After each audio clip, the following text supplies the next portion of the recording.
Hey guys, Ross here from Warrior Trading. We're going to go over my reversal day trading strategy.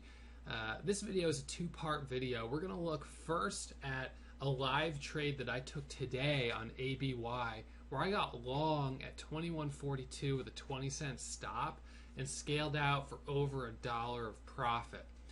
After we look at that trade, we're going to go into an actual webinar where I talk about the reversal trading strategy and all of the details. I'm going to explain how I find the setups, what I look for, my entry requirements, my exit requirements, and give you all of the nitty-gritty details that you need to know in order to trade this strategy with me. Alright, so anyone that's interested in joining us, you can find us over at warriortrading.com. Our chat room is live every day, Monday through Friday, starting at 8:30, 9 a.m. and running until the close. Alright, anyone with questions, feel free to email me, ross@warriortrading.com. And now we're going to jump in to the live trade that I did today on ABY. This was the setup, the big sell-off, bottoming out, $21 support, got long, 21.42 for the move here. This moved all the way back up to 23.28. And one of the things that I'll tell you a little later in this class is that we can't always anticipate when stocks are going to make big moves, but we know that most moves will get reversed. There will be a correction, and so we look to jump in as the tide is beginning to change and ride that momentum back up. All right, so we're going to go in here to the live trade. Again, anyone with questions, feel free to email me. Hey guys, alright, so I'm watching this ABY here for a possible bottom bounce. We've got daily support, you can see down at $21. This looks to me like a good potential reversal. You can see it on the V5, the V8 reversal. We've got the low RSI. Candles right now are riding the bottom Bollinger Bands. I would like to see a doji at the bottom. We had that little pop right there, but it didn't quite hold. I wish we had more consecutive red candles on the 1 minute chart so we could take a possible 1 minute entry. But I'm going to watch this around the $21 price area just to see if we get a little bit of a bounce there. Generally with these reversals, you know, we're looking for the action around the whole dollar for an over-under type of thing. So I'm thinking maybe a flush down to 21 and then maybe a dip down below it and catch the move back up over 21. We'll see how it looks. I'm going to keep watching this here and let's see if anything else shapes up. But this is, I think this will be a good one. So let's keep watching it. I'm watching this ABY. High of the last candle right now is 21.42. I'm watching this to take 1,000 shares long at 21.42 with a 20-cent stop. So 21.22 will be my stop. Profit target is 22.50. That's the VWAP. I think this actually has the potential to even get further than that, but that'll be the first profit target. So let's see if this goes. We need this 1 minute candle to make a new high. That'll be my entry. Okay, I'm long at 42. Needs to get over 21.50. There we go. I'm going to put my stop at break even. Don't want to get stopped out. I really want to try to hold this and let it work. So I'm long ABY at 21.42. Bottom bounce. High of the last 5 minute candle is 21.78. Now we knew that this had support at 21, and it wouldn't have been a bad idea to try to take 100 shares or 200 shares down here at 21.11, 21.15 with a stop down 20 cents. So you could get in with a stop at like $20.90. So you're kind of scaling in, expecting that it may continue to drop. You'll add another 100 below the figure and hope it comes back up. Hard stop would be at $20.85 or something like that. So we're up 23 cents on ABY right here. All right, come on, let's see if we can get a nice move on this. There we go. Okay, it just sold half at 21.83. 40 cents profit. Adjust my stop to definitely break even. The low of the last 1 minute candle was 21.57. NFLX Netflix hitting an all-time high, 118.90. Up 634, gain of 5.5% for Netflix and NFLX. So we've got the 9 moving average here coming down at $22.20.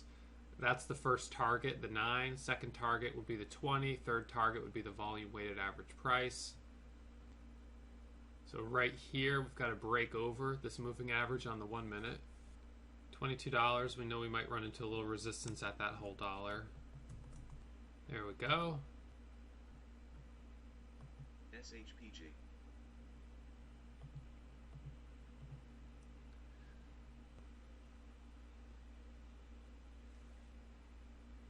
We're not too far off here from getting a 1 point winner. 22.42 is the spot we would need to see. So the whole idea on these is that we're trading stocks that are at extremes. Whether we're trading momentum stocks in the morning, the gap and goes, breaking news, or reversals, we're looking for stocks that are trading at extremes. Now this is trading at an extreme because it's really, really weak. It's been selling all day long. And we look to try to find the bottom. Now, this can sell 5 points and then bounce 50 cents. Now, even though that bounce is relatively small compared to the sell-off, it's still an opportunity for profit. And you can see that right in here. This is a very clean setup. Alerted to us on the scanners right here, the V5, V8 reversal hybrid scanner. And also showing here is a stock with a low RSI.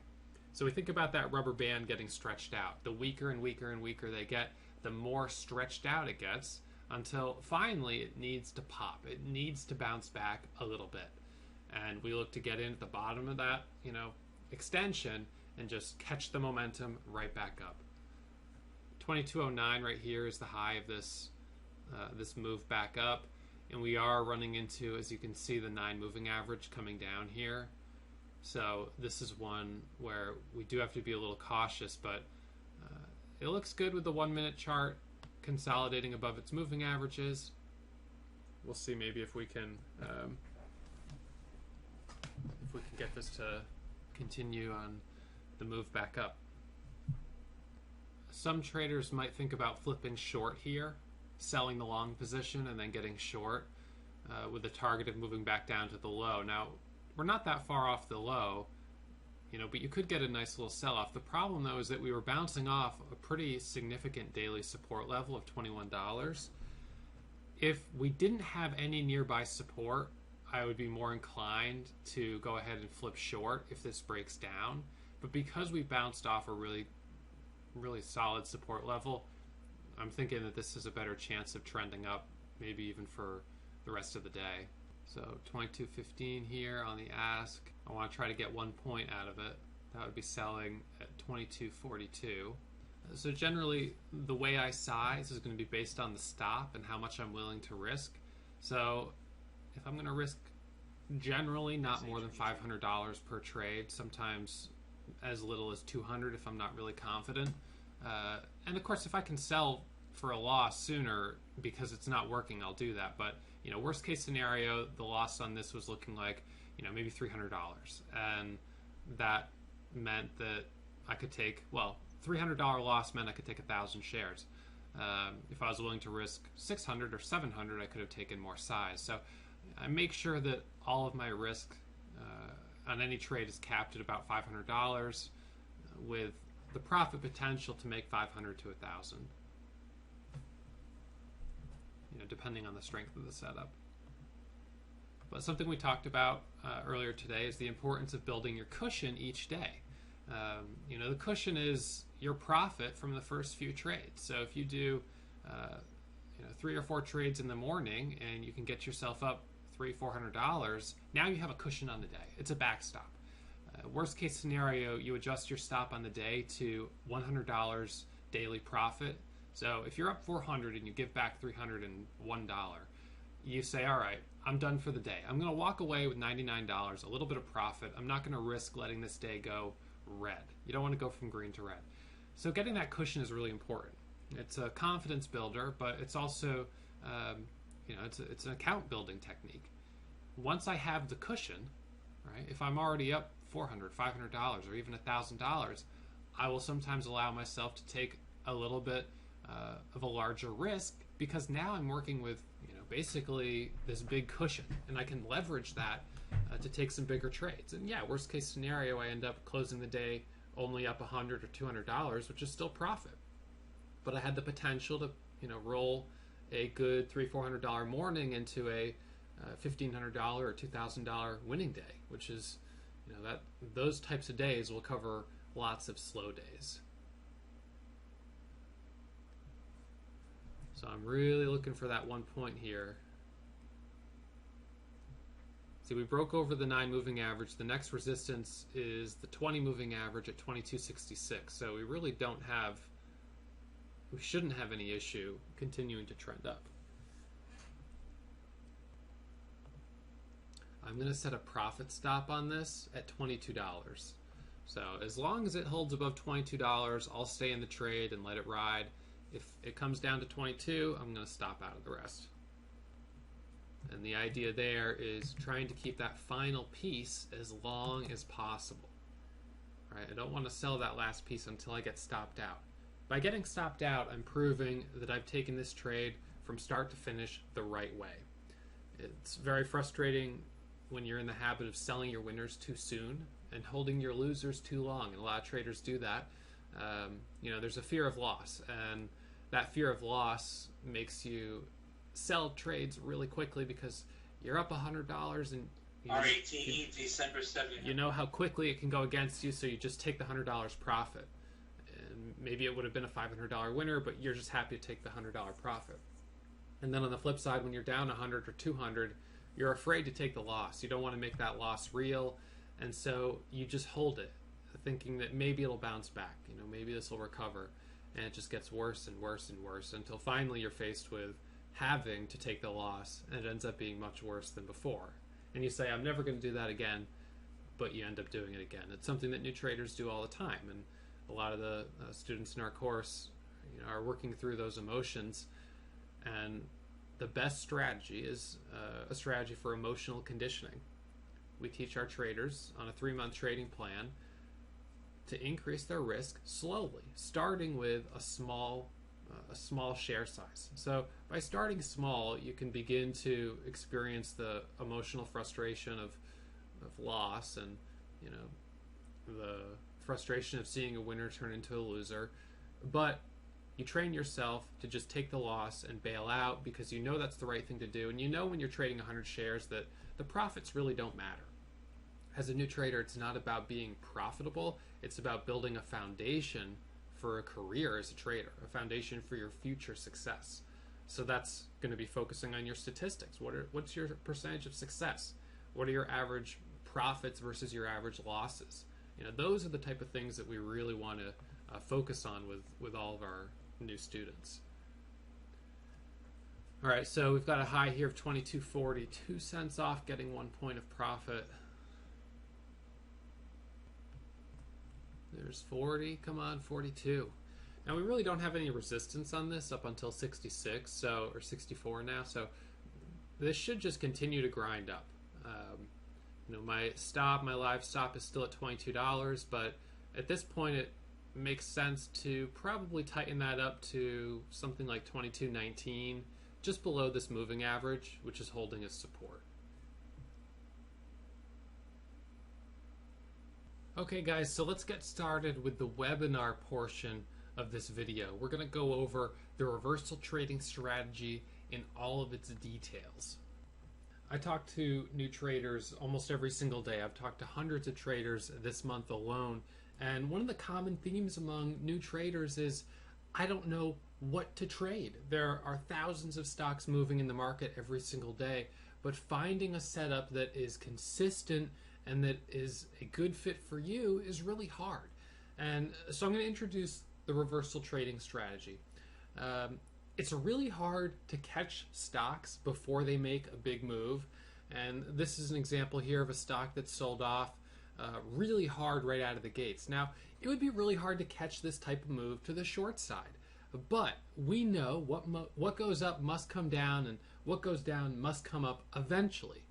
So it's easier, instead of trying to chase these moves, to wait for either a good opportunity to get in on a pullback, which is a momentum trade, or instead to wait for a reversal opportunity.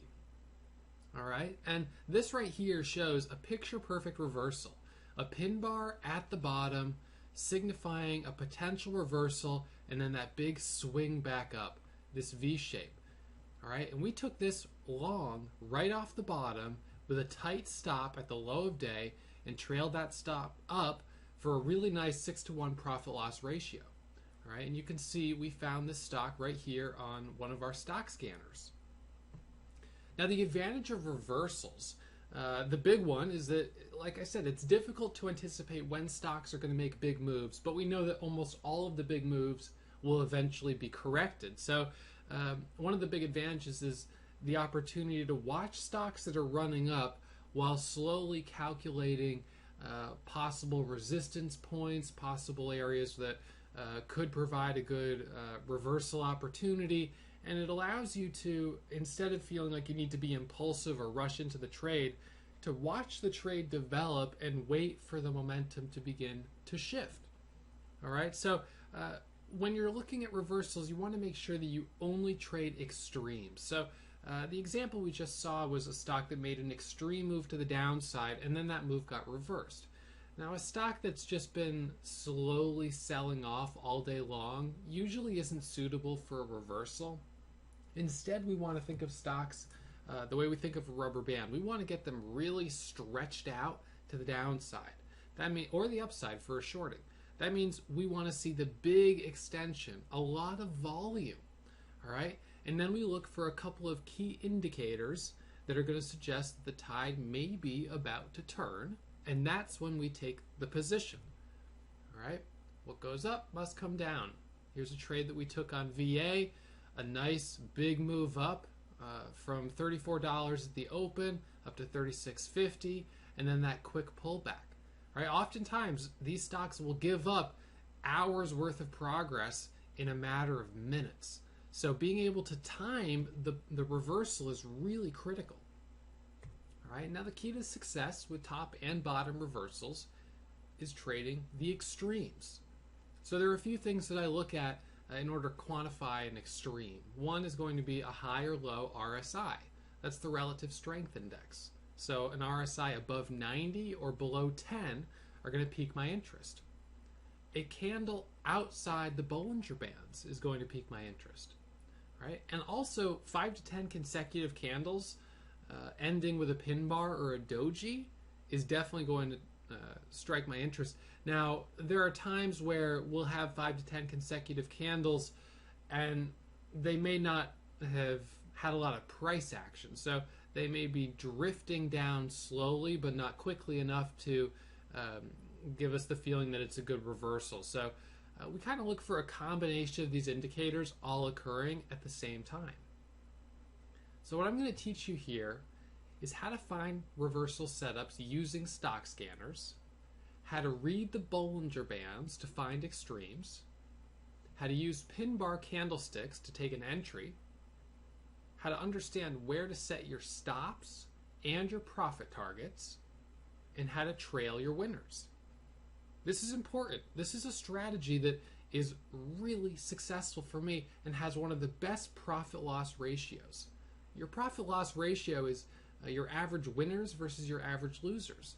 And a lot of new traders end up trading with a very poor profit-loss ratio because they sell their winners too soon and they hold their losers too long. It's a very common habit among new traders. But the reversal trading strategy really lends itself to having bigger profit-loss ratios because you always get in stocks when that rubber band is super stretched out. And when you time it right, you're in as the rubber band snaps back and you just get to ride that momentum right back up. All right, so we find these setups using stock scanners powered by Trade Ideas. all of the scanners that we use, we share with our students in our trading courses. All right, now this is a proprietary scanner that I've developed over the last few years, the V5 V8 Hybrid, and this is a scanner looking simply for RSI extremes. You can see looking for RSI below 20, and then down here you can just barely see the green above 80. All right, so what we're looking for are stocks that are really stretched out, and we give the filters all of those data points. So we need a certain RSI level, we need a certain number of consecutive candles, the position within the Bollinger Bands, and so on and so forth. Here's a candle outside the Bollinger Bands. Okay, now the Bollinger Bands, they're right here in pink. This is just your standard 20 period with a 2 standard deviation. Most of the price action on any given day will occur inside the Bollinger Bands. So it's very rare to see a candle fully outside the Bollinger Bands. It indicates an extreme situation for the stock. All right, and that's what we're looking for, stocks trading at extremes. This stock here, Pepsi, made a big move up from 96 up to 97.60, topped out here.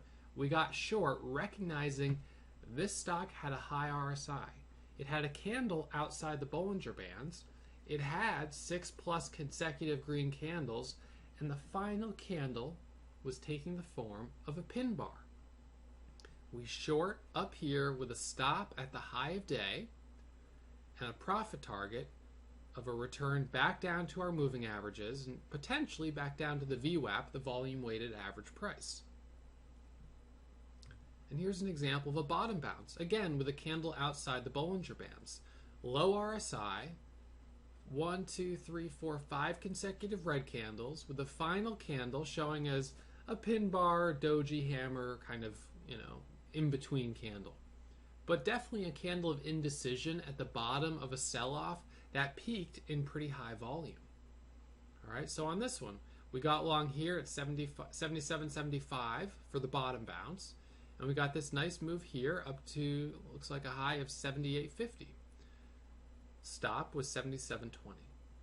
Now a pin bar is a candle that has a longer wick than the body of the candle. So you can see this top example. You've got that long upper wick. Some would call it a topping tail, that little shadow. Someone called this candle a shooting star. In the context of a big move up, this candle, we'd call it a pin bar. This is the same thing here on the downside. The move down, the candle with a long bottoming tail, that's a pin bar. It's a candle of indecision. We know that the candle tells us 4 things: the open price, the close price, the high of that period, and the low of that period. So when you have a candle with a big bottoming tail or a topping tail, it tells you that at some point during that candle period, the price moved up and was unable to hold those levels and sold off, indicating a little bit of a battle between the buyers and the sellers. So when we're looking at reversals, we write down the list of our entry requirements. We look for the strong extension, the rubber band, that strong move on high volume, preferably 500,000 in shares or higher. I'd prefer 1 million, but we don't always get that perfect setup. The best reversals will have volume peaking at the bottom of the sell-off. So they'll have literally high of day volume, the most volume out of any of the 5-minute candles at the bottom of the sell-off or at the top of the run-up. The RSI should be at extremes, above 90, below 10, and that final candle should be outside the Bollinger Bands. So once we have our entry requirements listed, we have to look for an actual entry. An entry for me is going to be the first 1 minute or the first 5-minute candle to make a new high.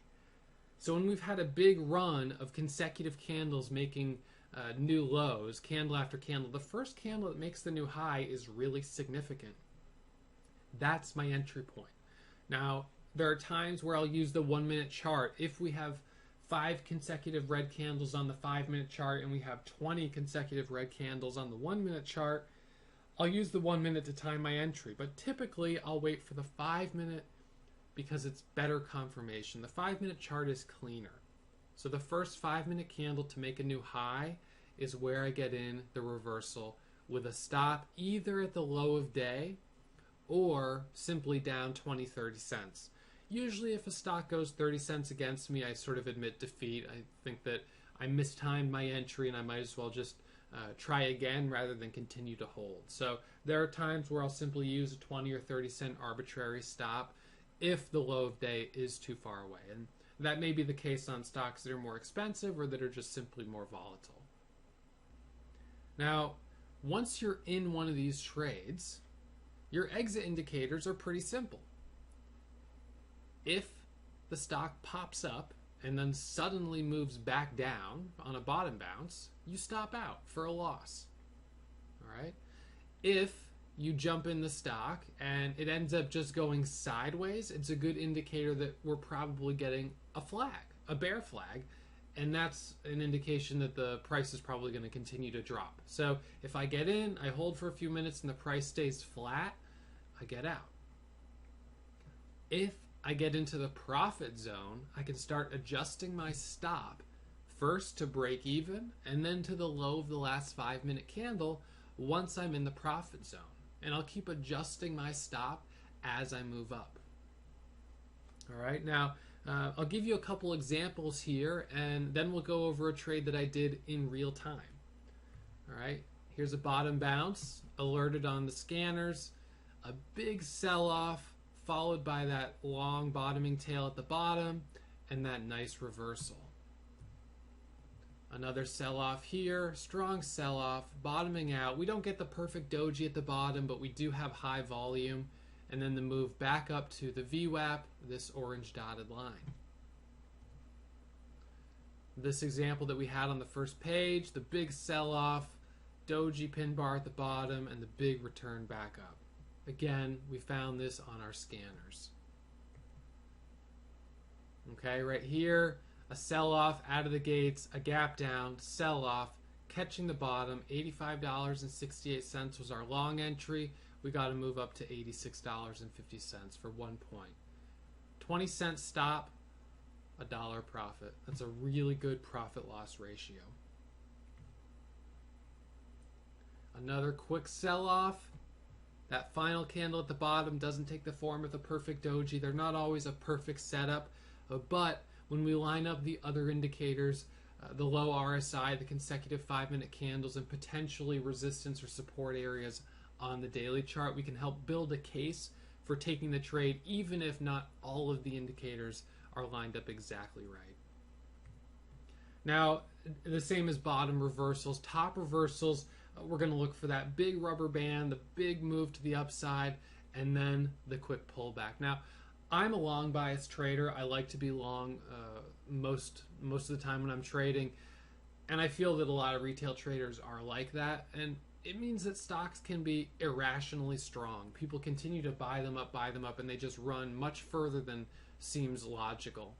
So I allow the stocks to be irrationally strong, but once they start to show the weakness indicated by the dojis, I'll look to take a short position with a stop at the high of day and trail that stop coming back in. And like I said, the move up that may have taken hours the move up that may have taken hours can be all given back in a matter of minutes on a good top reversal, right? The bulls take the stairs and the bears take the window. So the sell-offs can be very quick. This was a really nice reversal with the doji up at the top, indicated again on our scanners. Another top reversal with the doji at the top, the pin bar, easy 2-to-1 profit-loss ratio. And here's a top reversal that wasn't as obvious. We didn't have that really clean pin bar, but we were hitting a level of resistance that was notable on the daily chart, along with the whole dollar of $43, and that made sense for a potential short. Take a stab. We took the stab. We ended up making over 2 points. Really nice return. Another candle here up outside the Bollinger Bands. These Bollinger Bands are bold to make it easier to see. Really nice reversal here. A grinding stock all morning and into lunch, finally peaking around 1:15, and then a big sell-off coming from 1:15 to 2 p.m. right? So we can't always time when the momentum will strike, when these stocks will suddenly make a big burst up. Why it happened here and it didn't happen an hour earlier is impossible to know. But once it starts to happen, I start thinking, when will this reverse and when can I short it? Now, I also trade momentum, and that's one of our other strategies. And this is a good example of a stock that was excellent for a top reversal. And then once it started consolidating here along the moving average, it's a good opportunity to sell or cover the short position and flip long, get back in, because now it's actually showing strength, consolidating and flagging along the moving average. And now flip long for a move back up to the highs. And we do that a lot. We'll get in a stock that is a great reversal trade, and then it ends up turning into a momentum trade once the reversal gets rejected. But other times you'll see stocks that end up really breaking those moving average support lines and sometimes selling off for the rest of the day. All right, so the goal of reversal trading is to get an entry with a tight stop, as tight of a stop as possible. Set the stop, let it ride, adjust your stop as you're in the profit zone, rinse and repeat. Do it again and again. We do it every single day in our live chat room. Anyone with questions, please feel free to email me, ross@warriortrading.com.